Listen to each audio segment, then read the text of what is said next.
X નામની સંસ્થા છે અને તેણે એક્સ નંબર ઓફ એમ્પ્લોઈઝની ભરતી કરી છે. હવે એમણે આ ભરતી માટેના નિયમ શું રાખ્યા હતા, કોની કોની ભરતી કરેલ છે અને કેટલી કેટલી જગ્યાઓ ખાલી છે, આ તમામ માટેની એક જાગૃત નાગરિક તરીકે જો મારે માહિતી પ્રાપ્ત કરવી હોય તો મને એક કાયદો આનો સપોર્ટ પૂરો પાડે છે. એ કાયદો મને આ માટે અધિકાર આપે છે અને તેવા જ કાયદા એટલે કે માહિતી અધિકાર અધિનિયમની આપણે આજના સેશનમાં ચર્ચા કરવાના છીએ.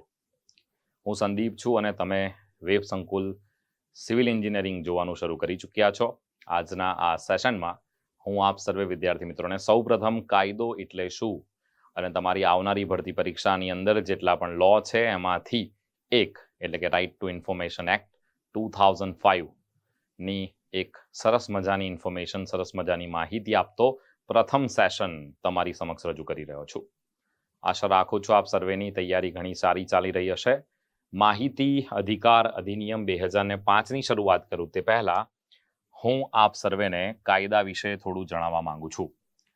જ્યારે તમે એક લોનો અભ્યાસ એટલે કે કોઈ પણ એક કાયદાનો અભ્યાસ શરૂ કરો છો ત્યારે તમારે તેની બેઝિક ઇન્ફોર્મેશન જાણવી જરૂરી છે.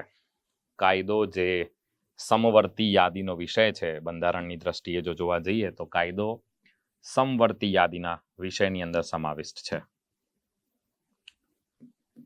કાયદો એ સંયુક્ત યા તો સમવર્તી યાદીનો વિષય છે અને તમારે જે લો ભણવાના છે મોટા ભાગે આરટીઆઈ છે અને બાકીના જે બીજા લોસ છે તે બધા મોટા ભાગના લેબર લોસ છે એટલે જેને તમે એક રીતે દીવાની કાનૂનનો હિસ્સો કહી શકો છો. તો આ કાનૂન શા માટે ભણવા જરૂરી છે અને શા માટે મેં તમને એવું પહેલા કીધું કે કાયદો સમવર્તી યાદીનો વિષય છે? રીઝન એ છે કે એક સેન્ટરનો કાયદો હોય તો સેન્ટર ઘણી વખત એમાં સ્ટેટને અમુક છૂટછાટ આપતું હોય છે કે state can make rules in this particular act, એટલે કે સ્ટેટ પણ પોતાના, રાજ્ય પણ પોતાના પરિસ્થિતિના અનુસાર આમાં સુધારા વધારા કરી શકશે, અમુક નિયમો બનાવી શકશે. તો તેથી આપણે કાયદાને સમવર્તી યાદીનો વિષય કહેતા હોઈએ છીએ. ધારાસભા જેને આપણે પાર્લામેન્ટ કહીએ છીએ, સંસદ કહીએ છીએ અને સાથે સાથે આપણી રાજ્યની વિધાનસભા અથવા તો વિધાન પરિષદ એ પણ પોતાનો કાયદો ઘડી શકે છે. અર્થાત એ થયો કે કેન્દ્ર પણ પોતાનો કાયદો ઘડી શકે, રાજ્ય પણ પોતાનો કાયદો બનાવી શકે, પરંતુ અહીંયા એ જોવું રહ્યું કે ક્યારેય રાજ્ય એવો કાયદો નથી બનાવતું કે જે કેન્દ્રએ ઓલરેડી બનાવી રાખ્યો હોય. સમજી લો કે કેન્દ્રએ કોઈ કાયદો બનાવ્યો છે તો રાજ્યને એમાં છૂટછાટ આપશે કે you can alter any of this rule or something, જે એમણે પહેલેથી કહી દીધું હશે કે ભાઈ આમાં નિયમો કરવાની સત્તા રાજ્યની પણ રહેશે. એટલે જ્યારે પણ તમે કોઈ કાયદાનો અભ્યાસ કરી રહ્યા છો ત્યારે તમને એ સ્ટેટના સંદર્ભમાં એનો શું નિયમ છે અથવા તો એ સ્ટેટમાં કઈ જોગવાઈ છે કાયદાને લગતી એ ખાસ ખબર હોવી જોઈએ અને તે તમને જ્ઞાન આપી શકે કાયદાના તજજ્ઞ. અને આ વિષય સાથે મારો ઘણો રિશ્તો નાતો રહ્યો છે. એક રીતે કહી શકું કે મારું કોઈ બ્લડ ગ્રુપ પૂછી નાખે તો હું લો પોઝિટિવ કહેતો હોઉં છું. તો એવા જ આજના સરસ મજાના ટોપિકની આપણે શરૂઆત કરવા જઈ રહ્યા છે. તો લોની મેં તમને થોડીક માહિતી આપી દીધી છે. તમે કાયદાઓ ભણશો એટલે કે કાયદો ક્યારે ઘડાયો હતો, ક્યારે પસાર થયો હતો, કયા નંબરનો ક્રમાંક છે, ગણતંત્રનું વર્ષ કયું છે, એની પાછળ કોણ કોણ જવાબદાર છે, કોના માટે બન્યો છે અને આ કાયદાની અંદર કલમો કેટલી છે, પ્રકરણો કેટલા છે, અનુસૂચિઓ કેટલી છે અને અંદર સેક્શન્સ કઈ કઈ માહિતી આપી રહી છે. ડેટા અને ફેક્ટ્સ આધારિત પ્રશ્ન તમને તમારી પરીક્ષામાં વધારે પૂછાતા હોય છે. એટલે માત્ર ને માત્ર કાયદો જ નહીં પરંતુ એના રિલેટેડ કેવા એમસીક્યુ તમને પૂછી શકાય એ તમામની ચર્ચા આપણે સેશન્સની અંદર કરવાના છીએ. તો આજે આપણે એમસીક્યુ તો નહીં સોલ્વ કરીએ પરંતુ કેવી ઇન્ફોર્મેશન પૂછી શકાય, ક્યાંથી તમારે શરૂ કરવું જોઈએ, કેવી રીતે અભ્યાસ કરવો જોઈએ કોઈ પણ કાયદાનો, એની આપણે શરૂઆત, એની એક નાનકડી ઝલક લઈને હું તમારી સમક્ષ ઉપસ્થિત થયો છું. આપણે વધારે સમય નથી બગાડતા, આપણે હવે સીધા જઈશું, વાત કરીશું માહિતી અધિકાર અધિનિયમ 2005. આ એક કેન્દ્રીય કાયદો છે. આના પહેલા ભારતમાં જુદા જુદા રાજ્યોએ પણ પોતપોતાના માહિતી અધિકાર અધિનિયમો લાવવાનો પ્રયત્ન કર્યો હતો. પરંતુ now we have a central dedicated law related to information. માહિતીનો અધિકાર જે આપણાને ભારતીય બંધારણની અંદર અનુચ્છેદ નંબર 19 વાણી અને અભિવ્યક્તિની સ્વતંત્રતા, 19(1) ટુ બી પ્રિસાઇઝ કહું તો અને અનુચ્છેદ નંબર 21 જીવન જીવવાનો અધિકાર એટલે કે વ્યક્તિને જીવન જીવવાના અધિકારની અંદર માહિતી મેળવવાનો અધિકાર પણ પ્રાપ્ત છે. કઈ કઈ માહિતી મેળવી શકાશે, કેવી કેવી માહિતી મેળવી શકાશે, એ બધાની આપણે ચર્ચા કરીશું આ કાયદા અંતર્ગત. કેટલી સેક્શન છે, કેટલા ચેપ્ટર છે, આનો ઇતિહાસ શું છે, આ બધાની માહિતી તમે આ સેશનમાં મેળવવાના છો. સરસ મજાની રીતે પોતાની નોટ્સ તૈયાર કરજો, અને જો નોટ્સ તૈયાર ન કરતા હો તો આ જે પીડીએફ છે એ તમને આવા જ ફોર્મમાં મળી જશે, જેથી તમારે જે કંઈ પણ પરીક્ષા લક્ષી છે એ આમાંથી પ્રાપ્ત કરી શકશો. સાથે સાથે જ્યાં જ્યાં ઇંગ્લિશ શબ્દની જરૂરિયાત હશે ત્યાં હું તમને જણાવી દઈશ, ને આપણે જે ઇન્ફોર્મેશન ભણાવીશું એ તમને બેર એક્ટમાંથી એટલે કે જે મૂળ કાનૂન છે, વારે વારે હું એક શબ્દ વાપરીશ બેર એક્ટ એટલે એમાં મૂંઝાતા નહીં. બેર એક્ટનો મિનિંગ થતો હોય છે મૂળભૂત કાયદો, એટલે કે જે સરકારે બહાર પાડેલા છે તેવા કાયદા, મૂળ કાયદાઓમાંથી જ હું તમને અભ્યાસ કરાવવાનો છું. તો જે કંઈ પણ ઇન્ફોર્મેશન અહીંયા તમને ભણાવવામાં આવતી હશે એ 110% ઓથેન્ટિક હશે અને મારા દ્વારા વેરીફાઈ કરવામાં આવેલી હશે. ચલીએ, તો આ તમે જે જોઈ રહ્યા છો એ કંઈક આનો નાનકડો ઇતિહાસ છે. કોઈ પણ કાયદો શરૂ કરતા પહેલા સીધી કૂદકો ના મારી દેવાય કે આની આ સેક્શન છે ને આની આ સેક્શન છે. પહેલા તમે એનો ઇતિહાસ જાણી લો કે આ કાયદો શા માટે છે, કેવી રીતે અસ્તિત્વમાં આવ્યો છે અને આ કાયદાનું મહત્વ શું છે. ભારતની અંદર એટલે કે ભારત જેવા દેશની અંદર, જે દેશ એક કન્ઝ્યુમર ઇકોનોમી ધરાવતો દેશ છે અને લોકશાહી દેશ છે, જેને આપણે લોકશાહી સૌથી મોટી લોકશાહી કહીએ છીએ, આપણે પ્રજા એટલે કે લોકો દ્વારા, ચૂંટેલા લોકો દ્વારા શાસન એ આપણા દેશની એક કહી શકાય કે પાયાની બાબત, લોકશાહીની પાયાની બાબત કહી શકો. તો સ્વાભાવિક છે કે અહીંયા ટ્રાન્સપરન્સી બહુ મોટો રોલ પ્લે કરી જાય છે. તો આ કાયદો મુખ્યત્વે ટ્રાન્સપરન્સી લાવવા માટે લાવવામાં આવ્યો હતો એવું તમે કહી શકો.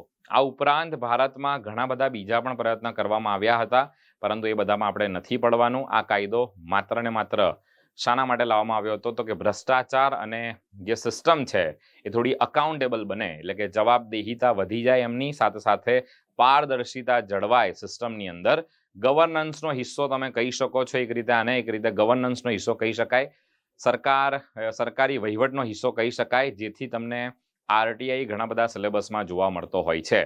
તમે બી જ્યારે કોઈ જગ્યાએ કામ કરવા જશો તો તમારા કચેરી પાસેથી પણ ઇન્ફોર્મેશન માંગવામાં આવશે કે તમે કેટલા રસ્તા બનાવ્યા છે, કેટલી બિલ્ડિંગ્સ બનાવી છે, કેટલા નંબર ઓફ એમ્પ્લોઈઝને તમે કામ આપ્યું છે, તમારા ત્યાં પરમનન્ટ એમ્પ્લોઈઝ કેટલા છે, કોન્ટ્રાક્ચ્યુઅલ કેટલા છે, તમારા ત્યાં કોઈ ટેન્ડર બહાર પડ્યું છે તો એ ટેન્ડર તમે કોઈ થર્ડ પાર્ટીને આપ્યું છે તો એ થર્ડ પાર્ટીની ઇન્ફોર્મેશન પણ તમે માંગી શકશો કે વ્યક્તિએ ટેન્ડર કેટલામાં ભર્યું હતું અને એ ટેન્ડર એને કેટલા રૂપિયામાં તમે પાસ કરી આપ્યું હતું. આઈ મીન એને જે ભરેલી રકમ છે તે કેટલી હતી, એને આપણે થર્ડ પાર્ટી ઇન્ફોર્મેશન કહીએ છીએ, જે 40 દિવસમાં આપવાની હોય છે. સામાન્ય રીતે આરટીઆઈ હેઠળ જે ઇન્ફોર્મેશન હોય તે 30 દિવસની અંદર આપવાની હોય છે, પરંતુ થર્ડ પાર્ટી ઇન્ફોર્મેશન 40 ડેઝની અંદર, 40 દિવસની અંદર આપવાની હોય છે. આવી જ રસપ્રદ માહિતી તમે આ કાયદા અંતર્ગત ભણવાના છો.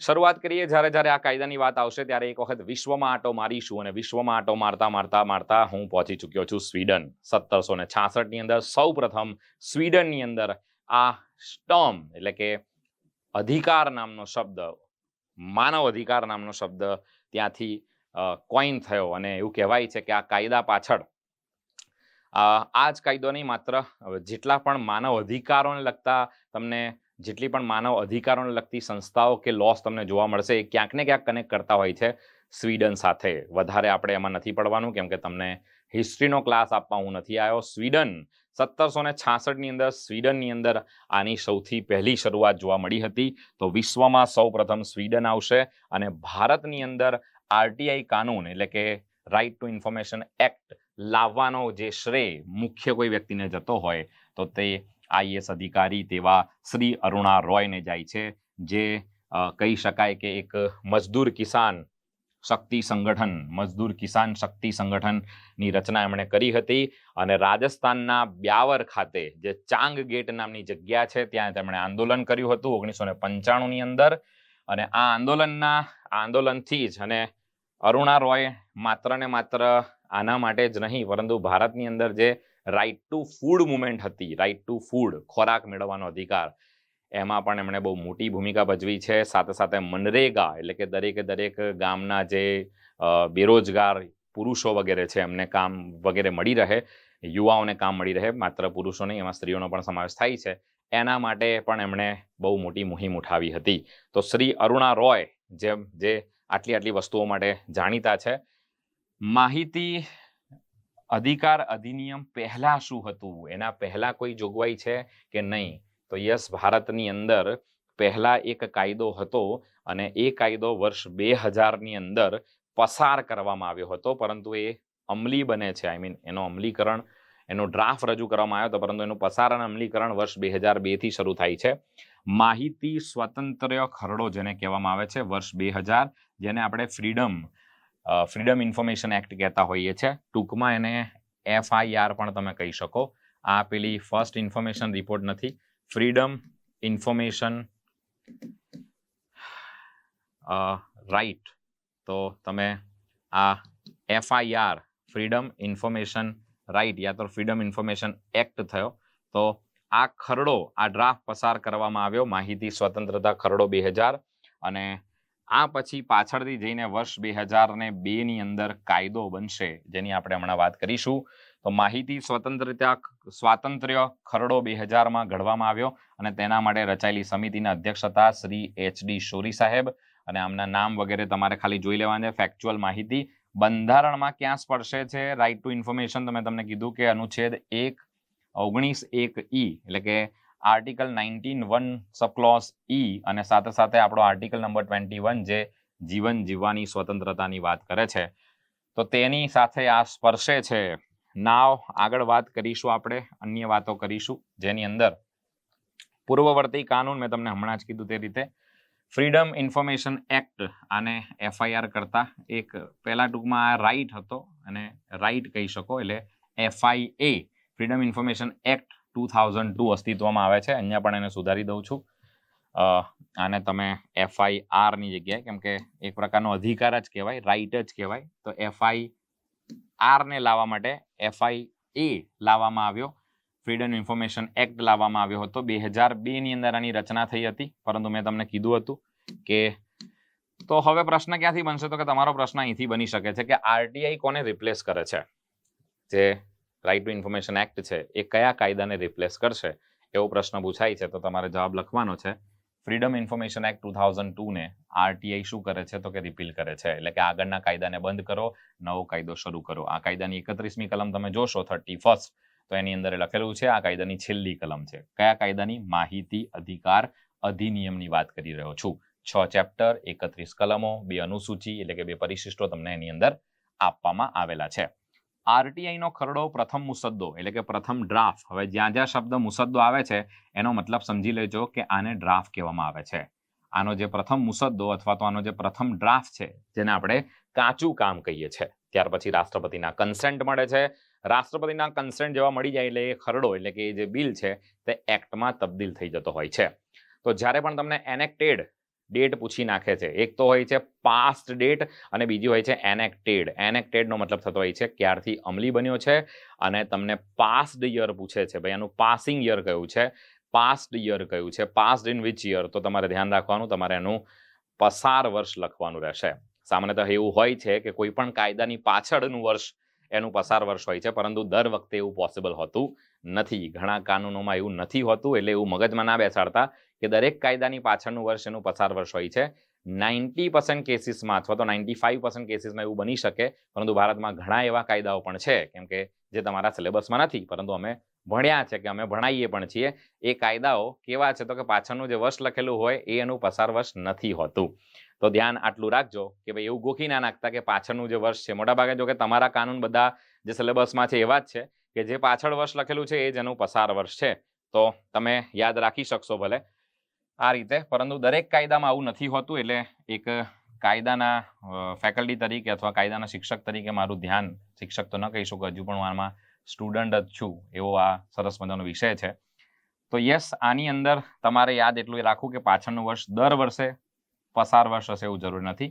RTI નો ખરડો પ્રથમ મુસદ્દો 22મી ડિસેમ્બર 2004ના રોજ રજૂ કરવામાં આવ્યો હતો. આ કાચું કામ છે.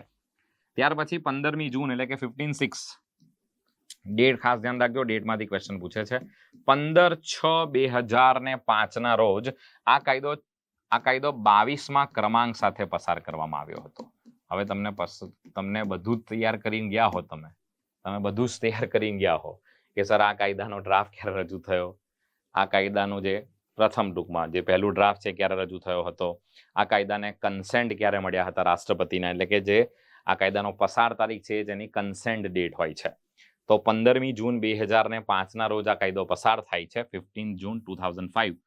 પરંતુ તમને પૂછી નાખે કે આ કાયદાનો પસાર ક્રમાંક શું છે, what's the rank, particular rank શું છે, તો હવે આ સર પસાર ક્રમાંક એટલે શું, તો કે પસાર ક્રમાંકનો મતલબ એવો થતો હોય છે પાસિંગ રેન્ક એટલે શું, તો વર્ષ 2005ની અંદર ભારતીય ધારાસભામાંથી એટલે કે સંસદમાંથી જેટલા પણ કાયદા પસાર થયા હોય એમને રેન્કિંગ આપવામાં આવતા હોય છે.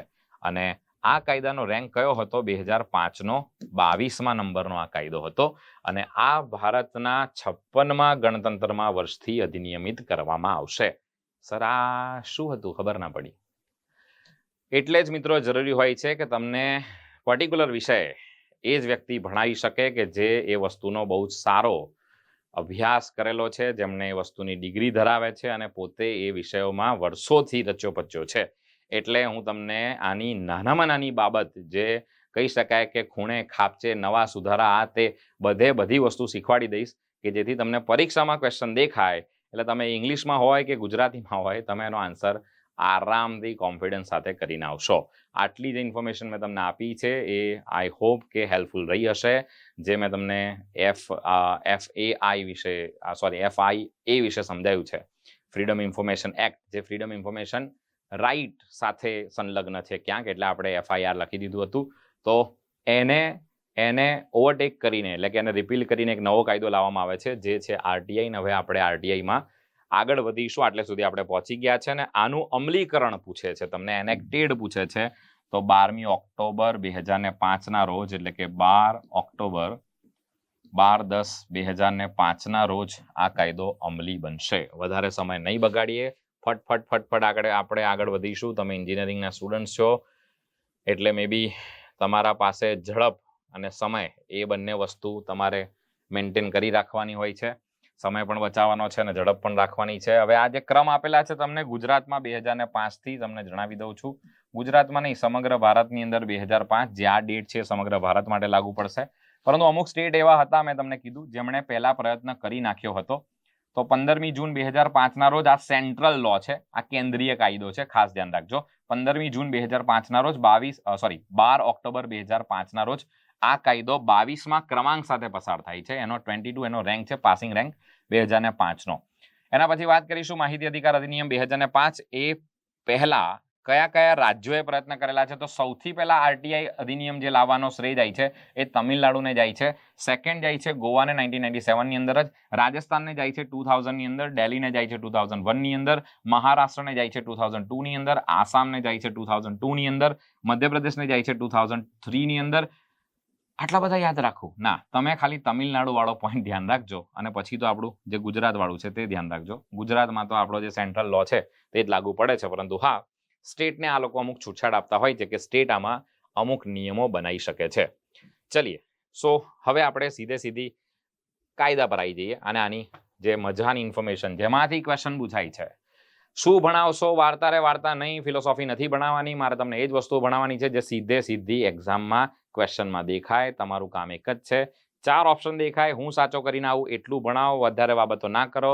હું તમને ફિલોસોફી પર જ્ઞાન પણ નથી આપવા આવ્યો કે પારદર્શી લાવવાનું, પેલું લાવવાનું, ભ્રષ્ટાચાર નિવારવાનું, કરપ્શનને ઓછું કરવું. સીધા આવી જાઓ આના ઉપર. પસાર ક્રમાંક 22મો રહેશે, ગણતંત્રનું વર્ષ 56મું રહેશે. કેવી રીતે તમે નક્કી કર્યું કે 56મું રહેશે? 56th યર કેવી રીતે છે? કોઈ પણ કાયદો 1950 પછી આવ્યો હશે તો જોઈ લેજો, એમાં પહેલી જ એટલે કે એની જે પ્રસ્તાવના લખેલી હોય છે બેર એક્ટની અંદર, એના ઉપર જ લખેલું હોય છે કે આનું ગણતંત્રનું વર્ષ કયું રહેશે. તો સાહેબ, કાયદાનું ગણતંત્રનું વર્ષ કેવી રીતે કેલ્ક્યુલેટ કરવાનું હોય છે? તો યાદ રાખવું કે આપણું જે પ્રજાસત્તાક વર્ષ છે ને 1950, એમાંથી તમારા કાયદાનું જે પસાર વર્ષ છે બાદ કરી નાખવાનું, એક ઉમેરી નાખો એટલે તમારું સીધું ગણતંત્રનું વર્ષ આવી જશે. 2005 - 1950 એટલે તમારો જવાબ આવશે 55 + 1, 56th is your correct answer. 56મું એનું ગણતંત્રનું વર્ષ છે. આને ટોપ સિક્રેટ રાખજો, કોઈને કહેતા નહીં આ મેથડ ગણવાની. આગળ વધીશું, પ્રકરણની વાત કરીએ છીએ તો ટોટલ 6 પ્રકરણ આપેલા છે, 31 કલમો આપેલી છે અને 2 અનુસૂચિ તમને આપેલી છે. આ 2 અનુસૂચિ કેમ? આ 2 અનુસૂચિમાં પહેલી અનુસૂચિની અંદર તો ઓથ આપેલી છે, એટલે કે શપથ આપવામાં આવેલી છે. શપથ કોની શપથ? તો કે જે પબ્લિક ઇન્ફોર્મેશન ઓફિસર છે, પીઆઈઓ છે અથવા તો આસિસ્ટન્ટ પીઆઈઓ છે, ટૂંકમાં માહિતી અધિકારના જે સત્તાધીશો છે, સત્તાધિકારીઓ છે, એ પોતે જે ઓથ લેશે તે આ ફોર્મેટમાં લેશે અને જે અનુસૂચિ કે પરિશિષ્ટ નંબર 2 તમને આપેલો છે તેની અંદર તમને લિસ્ટ આપેલી છે કે ભાઈ આટલા ઇન્સ્ટિટ્યુશન્સ પાસેથી તમે શું નહીં મંગાવી શકો, માહિતી મંગાવી શકશો નહીં. એટલે કે ઓફિશિયલ સિક્રેટ એક્ટ 1923 હેઠળ જે અમુક સંસ્થાઓ છે એના પાસેથી તમે અમુક દાયરાઓમાં નથી આવતી, આરટીઆઈના દાયરાઓમાં નથી આવતી, તો એના પાસેથી તમે અમુક ઇન્ફોર્મેશન, સેન્સિટિવ ઇન્ફોર્મેશન હોય છે એટલે દેશને લગતી, એ ઇન્ફોર્મેશન માંગી શકશો નહીં. તો માય ડિયર સ્ટુડન્ટ્સ, મેં તમને જે વસ્તુઓ ભણાવી છે આશા રાખું છું તમને બહુ સારી રીતે સમજાઈ હશે. હવે આ કાયદામાં તમે શું શું ભણવાના છો, તો એની જે પહેલું જે પ્રકરણ છે ચેપ્ટર નંબર 1, એમાં 2 જ સેક્શન આપેલી છે. ભાઈ આ કાયદાનું ટૂંકું નામ, ક્યાં ક્યાં લાગુ પડશે. તો આ કાયદો એક કેન્દ્રીય કાયદો છે, પહેલા તો તમને જણાવી દઉં. આને એક કેન્દ્રીય કાયદો કહેવામાં આવશે. આ એક સેન્ટ્રલ લો છે, એટલે કે વેટ અ સેકન્ડ, ચલો તો આ હેતુ પણ જોઈ લો તો તમે, ખાલી આ તો વાંચવાનો જ પોઈન્ટ છે.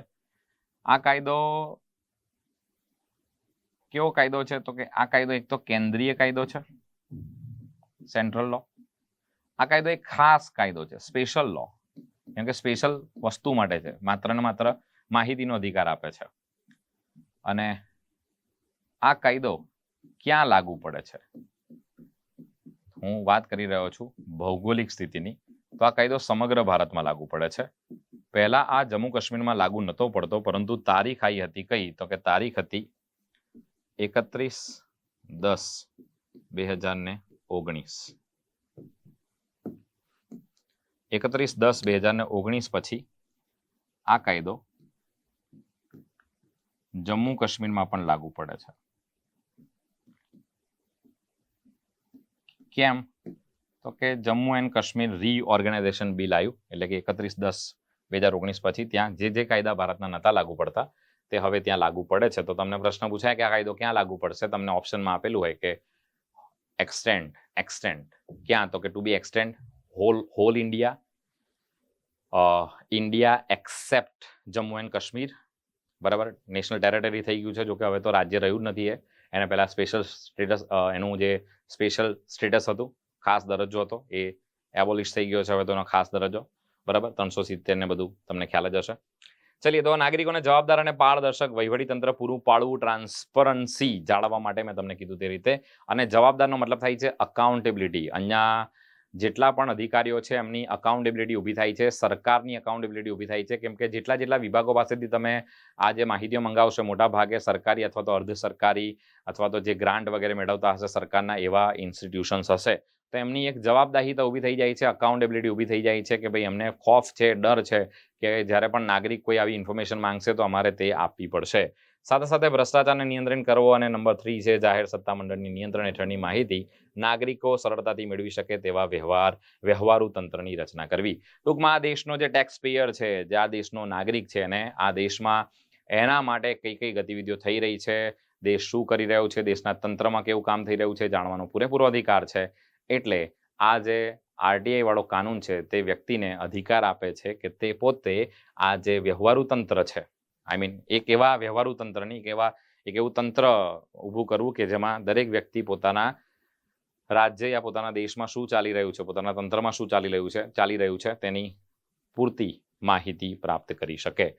આ કાયદાની અંદર જ તમને અમુક સેક્શન્સ આપેલી છે, જે અમુક સેક્શન્સની અંદર લખેલું હશે કે ઓકે ભાઈ આટલી માહિતી ના આપી શકાય. સાથે સાથે એક પ્રોએક્ટિવ ડિસ્ક્લોઝર આપણે જોઈશું, જે સેક્શન નંબર 4 ની અંદર તમને આપવામાં આવેલું છે કે 17 એવી ઇન્ફોર્મેશનની લિસ્ટ આપવામાં આવી છે કે ભાઈ આ જે ઇન્ફોર્મેશન છે તે દરેક ઇન્સ્ટિટ્યુશન્સ પહેલેથી રાખતા હોય છે. રીઝન એ હોય છે કે પછી ઘણી વખત આનો મિસયુઝ પણ કરે લોકો, નાની વસ્તુ માંગતા હોય કે ભાઈ આપણા દેશના આ કોણ છે, ને પહેલાની પોસ્ટ પણ કોણ છે, ડીંગણાની પોસ્ટ પણ કોણ છે.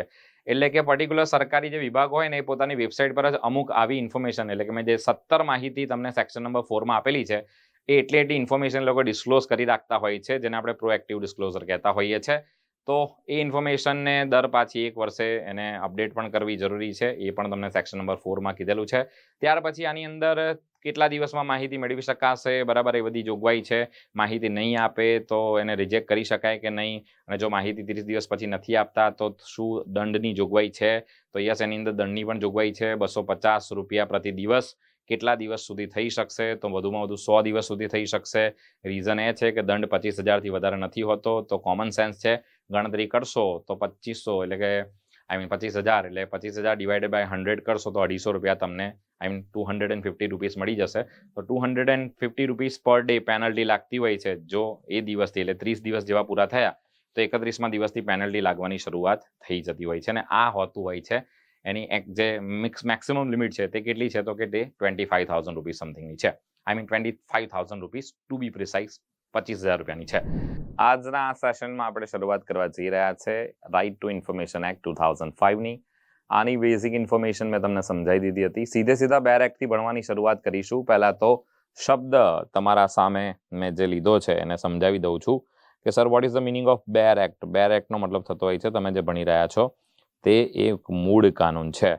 અહીંયા તમે જોઈ રહ્યા છો તે ઇન્ફોર્મેશન ઇંગ્લિશમાં હશે, સાથે સાથે હું તમને એનું ગુજરાતી પણ સમજાવીશ, એક્સપ્લેન પણ કરીશ, અને જોડે જોડે તમને એ પણ કહીશ કે ભાઈ ઓકે આમાંથી ક્યાં એટલે કે કયા ટોપિક એવા છે જેમાંથી તમને ક્વેશ્ચન પૂછી શકાય છે. મેં તમને વાત બધી કરી ચૂક્યો છું. 6 ચેપ્ટર છે આની અંદર, 6 chapters are there, 31 sections are there and 2 schedules are there. Total આની અંદર કેટલા પ્રકરણ છે, કેટલી કલમો છે, બધાની વાત આપણી થઈ ગઈ હતી. હવે આપણે સીધા સેશનની શરૂઆત કરીએ. એટલે અહીંયા એમનો ક્રમાંક નંબર આપી ગયો છે, 22મો ક્રમાંક છે. આની પસાર તારીખ જોઈ રહ્યા હશો ને મેં તમને કીધું હતું કે એનું ગણતંત્રનું વર્ષ 56th year of the Republic of India, એટલે આનું 56મું વર્ષ, 56th યર એ એનું રિપબ્લિક યર કહેવામાં આવશે. ચલીએ તો સીધા ચેપ્ટર નંબર 1 પ્રારંભિક તરફ જતા રહીએ છીએ આપણે. ચેપ્ટર નંબર 1ની શરૂઆત કરીએ. એમાં સેક્શન નંબર 1 તમને કહેવા માંગે છે કે આ કાયદાનું ટૂંકું નામ શું રહેશે અને તેનો વિસ્તાર કેટલો રહેશે. લગભગ લાસ્ટ સેશનની અંદર મેં તમને આની પણ ઇન્ફોર્મેશન શેર કરી હતી કે આ કાયદાને આપણે શું કહીશું, તો કે આ કાયદાને આપણે રાઇટ ટુ ઇન્ફોર્મેશન એક્ટ કહીએ છીએ. ટૂંકમાં એને RTI એક્ટ કહેવામાં આવતું હોય છે. RTI એક્ટ 2005 આપણે એને કહીએ છીએ. સાથે સાથે આ ક્યાં લાગુ પડે છે? તો કે હોલ ઓફ ઇન્ડિયા એટલે કે સમગ્ર ભારતમાં લાગુ પડશે. સમગ્ર ભારતમાં આ કાનૂન લાગુ પડશે. આની બધી સેક્શન્સ તમારે વાંચવાની કોઈ જરૂર નથી. સાહેબ આ તો બેર એક્ટ છે, આ તો અમે પણ વાંચી શકતા હતા. તમે વાંચી શકતા, પરંતુ આને તમે સમજી ન શકતા. મારું કામ એ છે તમને એક્સપ્લેન કરવાનું ને આમાંથી કેવા પ્રકારના પ્રશ્ન પૂછાઈ શકે છે તે સમજાવવાનું. સાથે આ એક્ટ જેવો પૂરો થાય છે એટલે હું તમને જેવો આપણે આ એક્ટ પૂરો કરીએ એના પછી હું તમને આના MCQ પણ સમજાવીશ કે કેવી રીતે તમને પ્રશ્ન પૂછી શકે છે, પરીક્ષામાં પ્રશ્ન કેવી રીતે બનશે ને કેટલી ઇન્ફોર્મેશન પરીક્ષાની દ્રષ્ટિએ રેલિવન્ટ છે. બાકી બધું તમે કરવા જશો તો 31 સેક્શન્સ બધી IMP નથી, બરાબર, અને એટલી બધી તમારે કરવાની જરૂર પણ નથી. ચલીએ, the provision of subsection 1 of section number 4. Section number 4 વાત કરે છે પ્રોએક્ટિવ ડિસ્ક્લોઝરની, જેની અંદર 17 ઇન્ફોર્મેશન એવી આપેલી છે કે જે દરેક જે ઓર્ગેનાઇઝેશન્સ છે, ગવર્મેન્ટ ઓર્ગેનાઇઝેશન અથવા તો સેમી ગવર્મેન્ટ ઓર્ગેનાઇઝેશન્સ, કે જે લોકો પાસેથી RTIમાં માહિતી મંગાવવામાં આવતી હોય છે તેમણે આવી ઇન્ફોર્મેશન પહેલેથી ડિસ્ક્લોઝ કરીને રાખવાની રહેશે. એટલે કે સમજી લો કે કોઈ એક વિભાગ છે ને વિભાગના વડા કોણ છે એના માટે મેં RTI કરી, તો આને ચિલ્લર RTI કહેવાશે. નાની વસ્તુઓ માટે થોડી કઈ તંત્ર જે છે હેરાન થશે. એના માટે શું કરે છે તો કે ગવર્મેન્ટ ઓફિસીસ અમુક ડેટા પોતાના પાસે જ રાખી લે છે પહેલેથી, અને પહેલેથી જે ડેટા ડિસ્ક્લોઝ કરી રાખે છે એને પ્રોએક્ટિવ ડિસ્ક્લોઝર કહીએ છીએ. આ પ્રોએક્ટિવ ડિસ્ક્લોઝર દર વર્ષે અપડેટ કરવાનું રહેશે. આવી વાત સેક્શન નંબર 4માં કરવામાં આવી છે. સર એક વખત આંટો મરાઈ દો ને સેક્શન નંબર 4નો. ચલો તો ફટાફટ તમારું ધ્યાન સેક્શન નંબર 4 પર હશે. અહીંયા આપેલું છે ઓબ્લિગેશન ઓફ પબ્લિક ઓથોરિટીઝ. અહીંયા પબ્લિક ઓથોરિટીઝને ઓબ્લિગેશન આપેલી છે. અહીંયા નંબર 1માં કીધું છે એવરી પબ્લિક ઓથોરિટી શેલ. હવે આટલું તો અંગ્રેજી તમે સમજતા જ હશો, કેમ કે તમે આટલું ભણેલા ગણેલા છો, તો તમારા પાસેથી હું આટલી અપેક્ષા તો રાખી શકું કે તમે આટલા જે શબ્દ આપેલા છે એને સમજી શકતા હશો. બાકી ગુજરાતીમાં એક્સપ્લેન કરવા માટે હું તો તમારી પાસે ઉપલબ્ધ છું જ. ચલીએ, હવે અહીંયા મેં તમને કીધું છે કે અહીંયા અમુક વસ્તુઓ within a reasonable time subject to availability of resources, અમુક ડેટા જે છે એ લોકો શું કરવાના રહેશે, 120 ડેઝ આ કાયદો લાગુ પડે ને એના 120 દિવસમાં આ પ્રોએક્ટિવ ડિસ્ક્લોઝર એમણે. તો સર આ 120 દિવસ કેમ આપેલા છે? તો આ સેક્શનમાં નહીં, આ જેટલી પણ સેક્શન તમે અહીંયા જોઈ છે ને, આપણે જે સેક્શન નંબર 1 વાંચ્યું, આ સેક્શન નંબર 1માં section number 1 subsection 1, section number 1 subsection 2, section number 1 subsection 3. તો સેક્શન નંબર 1 સબસેક્શન 3 ની અંદર જ તમને કીધું છે કે subsection 1 of section number 4 section subsection, આટલું બધું તમારે કન્ફ્યુઝ થવાની જરૂર નથી. આને સેક્શન કહેવાય છે. એની અંદર જે 1, 2, 3 ભાગ પડેલા છે ને એને સબસેક્શન કહેવાય છે. તો સેક્શન નંબર જે 4 હતી ને, આવું બ્લેક કલરથી 4 લખેલું છે, એની અંદર સબસેક્શન 1 છે. બરાબર. તો એની અંદર એ 1, 2 ઓફ સેક્શન નંબર 5 એટલે સબસેક્શન 1 એન્ડ 2 ઓફ સેક્શન 5, 5માની 1 અને 2, 12મી, 13મી, 15મી, 16મી, 17, 24મી, 27મી અને 28મી આ બધી જે છે ને came force at once and the remaining provisions of this act shall come into on the 120th day of its enactment. અર્થાત કેવા શું માંગે છે તો કે આટલી જે સેક્શન છે ને એ તરત અસ્તિત્વમાં આવી જશે, પરંતુ જે બાકીની વસ્તુઓ કીધેલી છે તમને એ 120મા દિવસે અસ્તિત્વમાં આવશે. કેમ? તો કે આ પ્રોએક્ટિવ ડિસ્ક્લોઝર રાતોરાત બની જશે, તરત ને તરત બની જશે. આ યાદી અચાનકથી બનાવી દેવાની રહેશે તો કે ના, આ કાયદો અસ્તિત્વમાં આવે એના 120 દિવસની અંદર અમુક ઇન્ફોર્મેશન ગેધર કરીને જેટલા પણ ગવર્મેન્ટ ઓફિશિયલ્સ છે એ પોતાની વેબસાઇટ ઉપર મૂકતા હોય છે. એટલે કે હવે આપણે સેક્શન નંબર 4 સમજીએ. મેં તમને જે કીધું હતું કે obligation of public authorities within responsible time subject to availability of resources such record publish within 120 days from the enacted of this act. આટલી વસ્તુ એટલે તમે જોશો ને તો 1 રોમન નંબર વાંચતા આવડતા હશે, 2, 3, 4, 5, 6, 7, 8, 9, 10, 11, 12, 13, 14, 15, 16 ને 17. બરાબર. આ 17 ઇન્ફોર્મેશન છે. તો તમારે ખાલી આટલું યાદ રાખવાનું. અને બીજી, એવરી યર આ પ્રોએક્ટિવ ડિસ્ક્લોઝરને દર વર્ષે શું કરવાના હોય છે? અપડેટ કરવાના હોય છે. તો આ 2 ઇન્ફોર્મેશન તમારા માટે પરીક્ષાની દ્રષ્ટિએ શું છે? ઇમ્પોર્ટન્ટ છે. એટલે તમને એક તો પ્રશ્ન પૂછે કે પ્રોએક્ટિવ ડિસ્ક્લોઝરની વાત કઈ સેક્શનમાં કરવામાં આવી છે? નંબર 4. કેટલી ડિટેલ્સનો સમાવેશ થાય છે આની અંદર? તો કે 17. ક્યારે અપડેટ કરવાની રહેશે? તો કે 1 વર્ષમાં મિનિમમ 1 વખત, દર વર્ષે 1 વખત એને અપડેટ કરવાની રહેશે. That's it. આ થઈ ગઈ સેક્શન નંબર 4 પણ કવર અને એનું આઈએમપી ટોપિક. અને સેક્શન નંબર 1 મેં તમને બહુ સારી રીતે સમજાઈ છે. હવે આપણે વાત કરીશું સેક્શન નંબર 2 ની, જે ડેફિનેશન ક્લોઝની વાત કરે છે. ડેફિનેશન એટલે વ્યાખ્યાની વાત કરે છે. આની અંદર બહુ બધી વ્યાખ્યાઓ આપેલી છે. સેક્શન નંબર 2 ની અંદર A, B, C, D, E, F, G, H, I, J, K, L, M, N આટલે સુધી ડેફિનેશન ક્લોઝ આપેલા છે. આટલી વ્યાખ્યાઓ છે. આ વ્યાખ્યાઓમાંથી વધારે વ્યાખ્યાઓ સમજવા જેવી છે જ નહીં, પરંતુ હું તમને બહુ સ્પીડમાં અને બહુ ઝડપથી તમારા પરીક્ષા માટે જેટલું આઈએમપી છે એટલું સમજાવી દઈશ. તમારા પાસે એટલો બધો ટાઈમ નથી કે તમે આખા કાયદાને કંઠસ્થ કરવા જાઓ ને સમજવા જાઓ, શીખવા જાઓ. બરાબર. અને તમારે પીએચડી કરવાનું નથી. તમારે એક દિવસ પરફોર્મ કરવાનું છે ને એક દિવસ સારામાં સારા માર્ક્સ મેળવવાના છે. તો જેટલું હું કરાવી રહ્યો છું, જેટલું હું કહી રહ્યો છું, એના પર ભરોસો રાખીને એટલી જ ઇન્ફોર્મેશન તૈયાર કરીને જજો. તમને પરીક્ષામાં સારામાં સારા માર્ક્સ પ્રાપ્ત થશે. Let's go. એપ્રોપ્રિએટ ગવર્મેન્ટ એટલે શું? તો કે એપ્રોપ્રિએટ ગવર્મેન્ટનો મતલબ થતો હોય છે, આને કહીએ છીએ યોગ્ય સરકાર. ગુજરાતીમાં આને શું કહેવાય છે? ગુજરાતીમાં આને કહેવાય છે યોગ્ય સરકાર. અહીં યોગ્ય સરકારમાં રાજ્ય સરકાર અને કેન્દ્ર સરકાર બંનેનો સમાવેશ થાય છે. તમને પ્રશ્ન પૂછાય કે appropriate government includes option A state government, option B central government, option C A or B અથવા તો A and B both. તો તમારો જવાબ લખવાનો છે A and B both. બરાબર. શું કીધું છે? by the central government or the union territory administration the central government, by the state government the state government. Sir આ ભાષાંતર એક લાઈનનું આ કંટ્રોલ સબસ્ટેન્શિયલી ફાઇનાન્સ બાય કશું વાંચવાની જરૂર નથી. સિમ્પલ. યોગ્ય સરકારમાં કોનો સમાવેશ થાય? કેન્દ્ર સરકાર અને રાજ્ય સરકાર. બરાબર. કેમ કે આ કાયદાની અંદર અમુક વસ્તુ, અમુક સમિતિઓની રચના કરવાની આવશે to the relation to a public authority which is established, constituted on control substantially financed by fund. એટલે કે આમાં 2 ઓથોરિટી આવે છે. તમે CIC ભણશો, સેન્ટ્રલ સેન્ટ્રલ ઇન્ફોર્મેશન કમિશન અને એક સ્ટેટ ઇન્ફોર્મેશન કમિશન. આ 2 કમિશન તમારે ભણવાના હોય છે.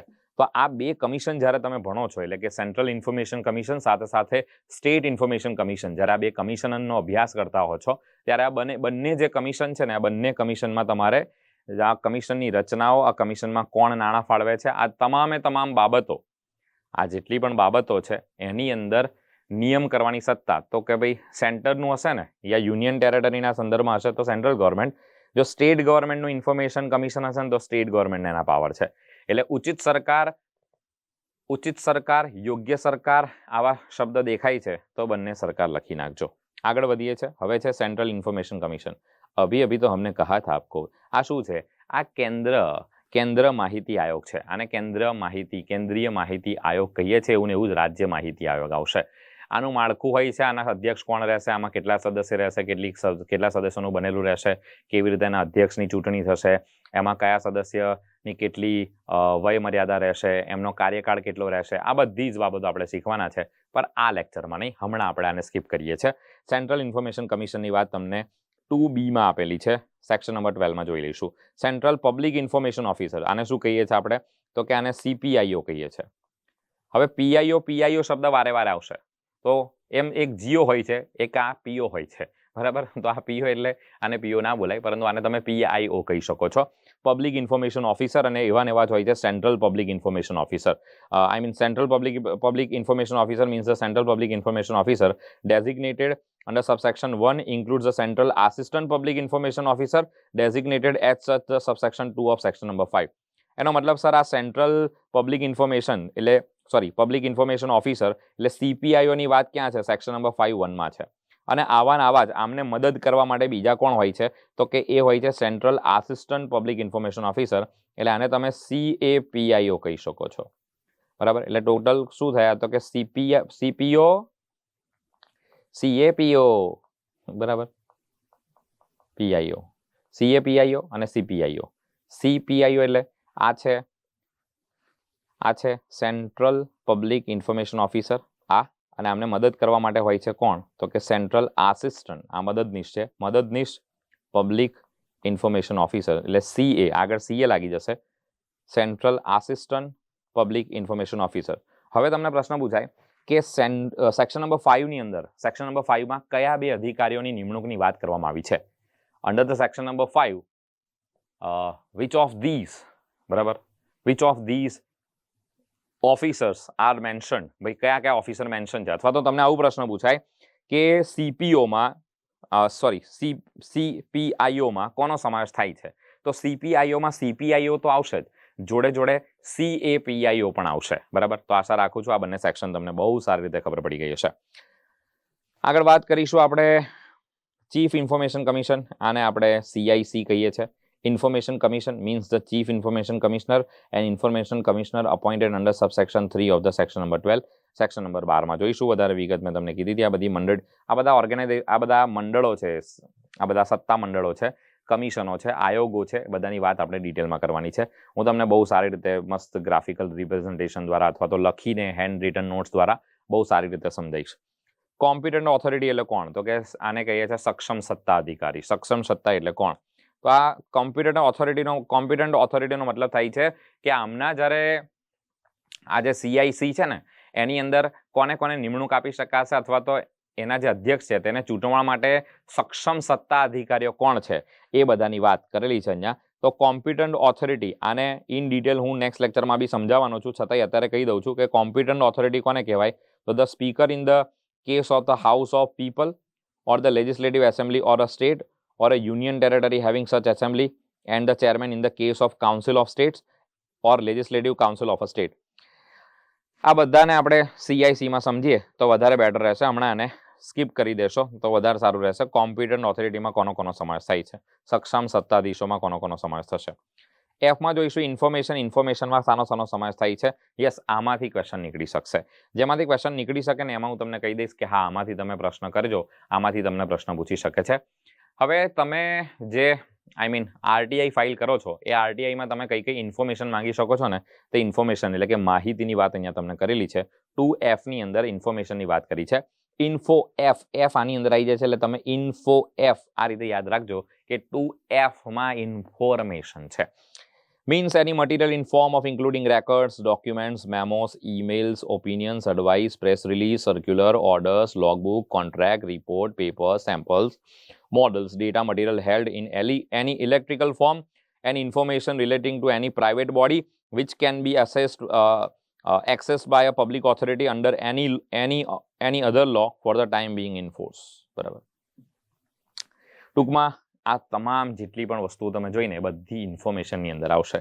તો તમે દસ્તાવેજો રેકોર્ડ મંગાવી શકો છો, દસ્તાવેજો મંગાવી શકો છો, મેમો મંગાવી શકો છો, ઈમેલ ચેક કરી શકો છો, ઓપિનિયન મંતવ્યો મંગાવી શકો છો, એડવાઇઝ સલાહો મંગાવી શકો છો, પ્રેસ રિલીઝીસ જેટલી પણ પ્રેસ રિલીઝ છે તે, સર્ક્યુલર્સ છે, ઓર્ડર્સ છે, લોગ બુક્સ છે, કોન્ટ્રાક્ટ છે, રિપોર્ટ્સ છે.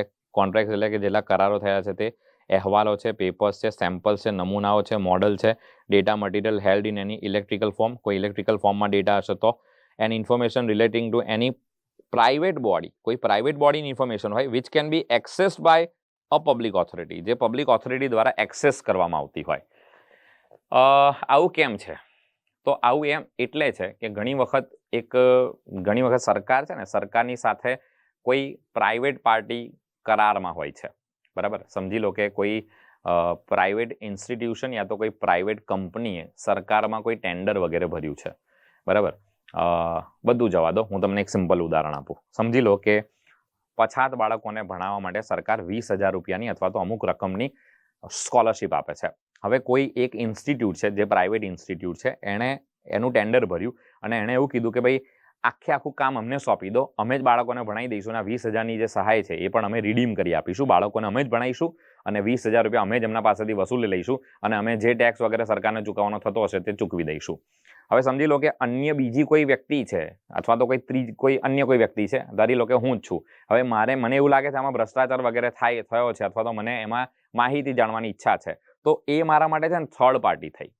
જે સરકારનું ખાતું છે, આઈ મીન જે ખાતાએ સ્કોલરશિપ ઇસ્યુ કરી છે, એ મારા માટે ડાયરેક્ટ પાર્ટી કહેવાય. તો હું ડાયરેક્ટ એમાં આરટીઆઈ કરું ને એમાં પૂછું ને ભાઈ કેટલી સ્કોલરશિપ મળવા પાત્ર છે ને આ બધું પૂછું ને, તો આને કહેવાશે ડાયરેક્ટ. પણ હું ધારી લો કે એવું પૂછું છું કે પેલો જે ક્લાસીસ વાળો છે, તો એ ક્લાસીસ વાળો મારા માટે થર્ડ પાર્ટી થશે અને આમાં થર્ડ પાર્ટીની ડેફિનેશન આવશે. એ થર્ડ પાર્ટી પ્રાઇવેટ બોડી છે, એના પણ ડોક્યુમેન્ટ હું મંગાવી શકું. કોના પાસેથી? સરકાર પાસેથી. કેમ? તો કે સરકારે છે ને, સરકાર ક્યારે બી, આ તો તમને અંદરની વાત છે એટલે શેર કરી દઉં છું કેમ કે મારે તમને સમજાવવું છે, એટલે શિક્ષક તરીકે મારી ફરજમાં આવે છે. સરકાર પાસેથી કોઈ પણ પ્રોજેક્ટ લેવો હોય ને આ રીતે બાળકો વગેરેને ભણાવવા માટે, તો એટલીસ્ટ એ ઇન્સ્ટિટ્યૂટને શરૂ થાય, એ ઇન્સ્ટિટ્યૂટ અથવા તો એ ટ્રસ્ટને, ઘણી વખત કોઈ ટ્રસ્ટ પણ હોય છે, એને શરૂ થાય એટલીસ્ટ મિનિમમ 3 વર્ષ થયેલા હોવા જોઈએ. એટલે કે એનું રજિસ્ટ્રેશન છેલ્લા 3 વર્ષ જૂનું હોવું જોઈએ. તો હું એટલે પેલી પ્રાઇવેટ બોડી કે જે સરકાર સાથે કરારમાં છે ને એના દસ્તાવેજ માંગી રહ્યો છું. એટલે મેં તમને કીધું કે અહીંયા તો થર્ડ પાર્ટી જે આગળ આવશે એ પણ મેં તમને અત્યારે એડવાન્સમાં સમજાવી દીધું છે. અને બીજી વસ્તુ કે અહીંયા પ્રાઇવેટ બોડી શબ્દ કેમ વપરાયો છે, તો કે ભાઈ આ રીતે જે પ્રાઇવેટ બોડી સરકાર સાથે કરારમાં હોય છે એની પણ ડેટા, એની પણ ઇન્ફોર્મેશન તમે માંગી શકતા હો છો. આશા રાખું છું આટલે સુધી તમને ક્લિયર હશે. નાવ ગો હેડ. પ્રિસ્ક્રાઇબ્ડ એટલે ઠરાવેલું, કરારમાં કીધું હોય તે, ભાઈ સરકારે જે રીતે ઠરાવેલું હોય કશા ગેજેટ વગેરેમાં. Rules made by under this act by appropriate government. Appropriate government એટલે કેન્દ્ર સરકાર અથવા તો રાજ્ય સરકારે ઠરાવેલું હોય. Or the competent authority. Competent authority એટલે કોણ? તો ઉપર હતું પર એ તમને આગળ સમજાવવાનો છું. ભાઈ કોમ્પિટન્ટ ઓથોરિટી અને એપ્રોપ્રિએટ ગવર્મેન્ટ એ ઠરાવશે કે ભાઈ અમે આ નિયમ બનાવીએ છીએ, અમે આ વસ્તુ બનાવીએ છીએ વગેરે. કંઈ પડવા જેવું છે નહીં આમાં. પબ્લિક ઓથોરિટી, જાહેર સત્તાધિકારી એટલે કોણ? Means any authority or body or institution or self government establishment or constituted by under the constitution, any law by parliament, any other law made by state legislature, by notification issued, an order made by the appropriate government, and includes any body owned, controlled and substantially financed, non-government organization substantially financed, directly or indirectly fund provided by the appropriate government. હવે આ બધા જે છે તે public ઓથોરિટીમાં આવશે. તો sir આ public ઓથોરિટીની વ્યાખ્યા અમારા માટે કેમ તમે આમ ફૂંદેડી કરીને આઈએમપી કરી છે? કેમ કે આરટીઆઈ આવી પબ્લિક ઓથોરિટીના અનુસંધાનમાં માંગવામાં આવતી હોય છે. વેટ અ મિનિટ, પણ તમે તો હમણાં કીધું કે પ્રાઇવેટ બોડીની બી, પ્રાઇવેટ બોડી જ્યારે સરકાર સાથે કરારમાં હોય તો એ તો થર્ડ પાર્ટી થઈ જાય, તો એના પણ ઇન્ફોર્મેશન તો માંગી શકાય. પરંતુ આરટીઆઈની અરજી ક્યાં થાય? આરટીઆઈની અરજી પહેલા ઇન્સ્ટિટ્યૂટને કરીશું. સમજ રહ્યો? હા. એટલે તમે પેલું જેમણે સ્કોલરશિપ આપી હતી ને એ, અચ્છા એ તો એટલે એ આમાં આવે પબ્લિક ઓથોરિટીમાં. હા, એટલે તમે અમને આરટીઆઈ કરીને કીધું કે પેલા ભાઈ જે ક્લાસીસ વાળા છે એને તમે કોન્ટ્રાક્ટ આપ્યો કે ટેન્ડર આપ્યું તો એ એલિજિબલ છે કે નહીં, એટલે એ પ્રાઇવેટ બોડીના દસ્તાવેજો તમે આમના થ્રુ માંગ્યા હતા. હા હા હા સમજી ગયો. કેમ કે તમે આરટીઆઈની અરજી એમને ના કરી શકો, કેમ કે એ તો પ્રાઇવેટ છે અને આ તો પબ્લિક ઓથોરિટીને, પબ્લિક ઓથોરિટીનો મતલબ તમે જેને આરટીઆઈ કરી શકો. સમજ રહ્યો હો? એટલે કાયદાના તજજ્ઞ વ્યક્તિની જરૂરિયાત પડતી હોય છે લોને એક્સપ્લેન કરવા માટે. બાકી આ વાંચીને થઈ જતું તો તમે બધા વાંચી લેતા. ધ્યાન આપજો. હવે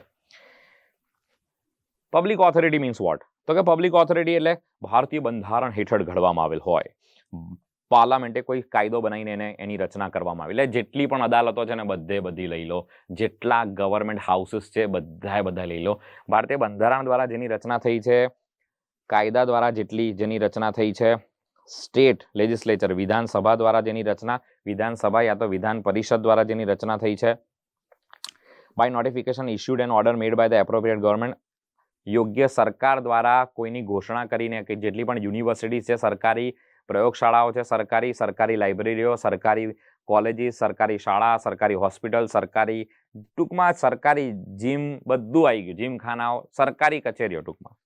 આગળ, body owned, control and substantially finance, માલિકી, અંકુશ અને એને ફાઇનાન્સ કરવામાં આવતું હોય સરકાર દ્વારા, તો એ પણ, એટલે સરકારની બધી કંપનીઓ આવી જશે, જેટલી પણ નવરત્ન, મહારત્ન, બધી મિની રત્ન, બધી કંપની છે ને તે non government organisation, substantially finance, NGO હશે ને તે પણ, પરંતુ એને ફંડ કોણ ફાળવતું હશે? સરકાર ફાળવતી હશે. તો એને ફંડ ટૂંકમાં સરકારનું જતું એટલે સમજી લેવાનું ગ્રાન્ટેડ. બરાબર? તો ગ્રાન્ટેડ કોલેજીસ, ગ્રાન્ટેડ શાળાઓ પણ આવશે. Directly or indirectly fund provided by the appropriate government, યોગ્ય સરકાર દ્વારા, એટલે કેન્દ્ર સરકાર અને રાજ્ય સરકાર બંનેમાંથી કોઈ એક ફંડ આપતી હોય, તો એ તમામે તમામ શાળાઓ, મહાશાળાઓ, એનજીઓસ બધી જે છે શામાં આવશે? તો કે બધી આ ડેફિનેશનમાં પબ્લિક ઓથોરિટીની વ્યાખ્યામાં આવશે. એટલે ધારી લો કે એક સ્કૂલ છે અને એને ગ્રાન્ટ મળે છે, ગ્રાન્ટ ઇન એડ સ્કૂલ હોય છે, તમને ખબર હોય તો.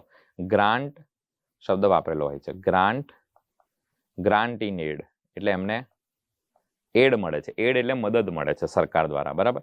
પ્રાઇવેટ યુનિવર્સિટી કોને કહેવાય? તો કે નિરમા યુનિવર્સિટી વગેરે છે ને બધી પ્રાઇવેટ યુનિવર્સિટી કહેવાય.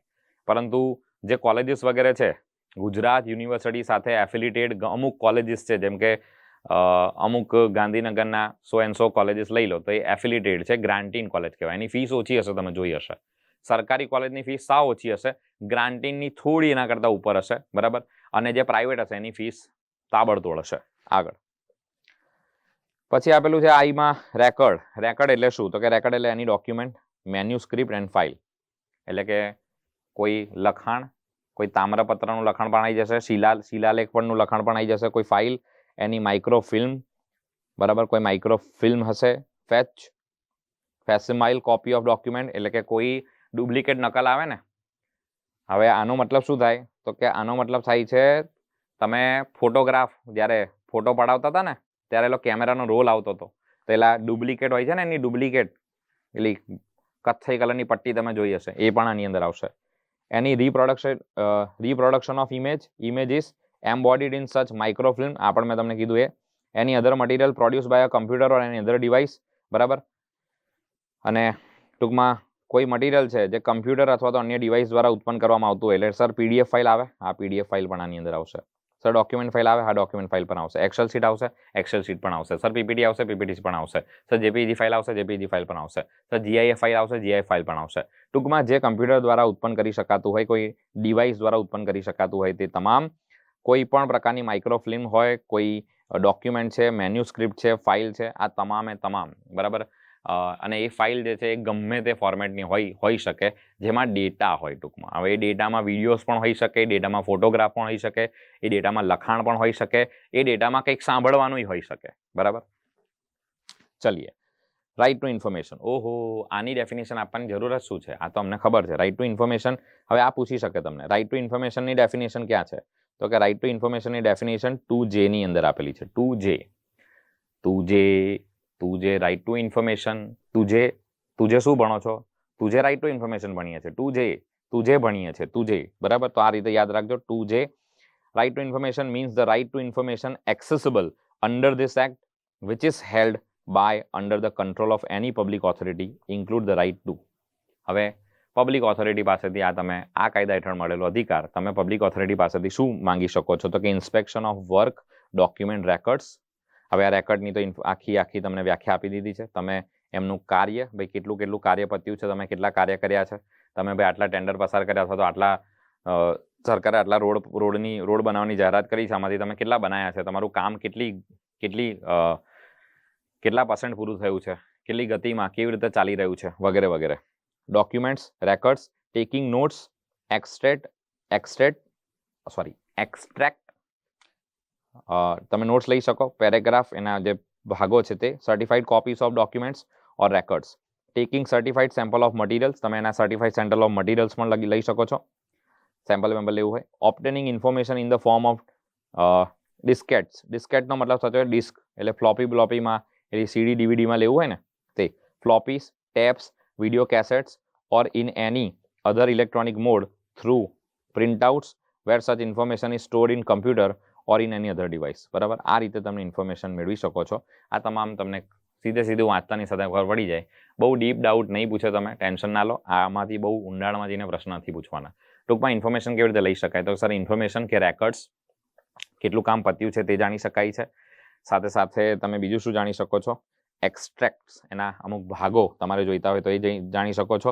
સર્ટિફાઈડ કોપીઝ લઈ શકો છો ડોક્યુમેન્ટ્સની, રેકર્ડ્સ લઈ શકો છો, સેમ્પલ્સ લઈ શકો છો. કોઈ મટીરિયલ, એટલે કે ધારી લો કે સરકાર કોઈ વસ્તુ બનાવી રહી છે અથવા તો કોઈ એજન્સીને કોઈ વસ્તુ બનાવવા આપી છે, તો એમાં જે વપરાતું મટીરિયલ છે તમને લાગે છે આમાં જોલજાલ છે, તો તમે મટીરિયલનું સેમ્પલ પણ મંગાવી શકો છો કે ભાઈ આ જે મટીરિયલ એની અંદર યુઝ થઈ રહ્યું છે એ યોગ્ય નથી. તમને એવું ડાઉટ લાગે છે તો તમે એની RTI કરી શકો છો. બરાબર, ચલીએ.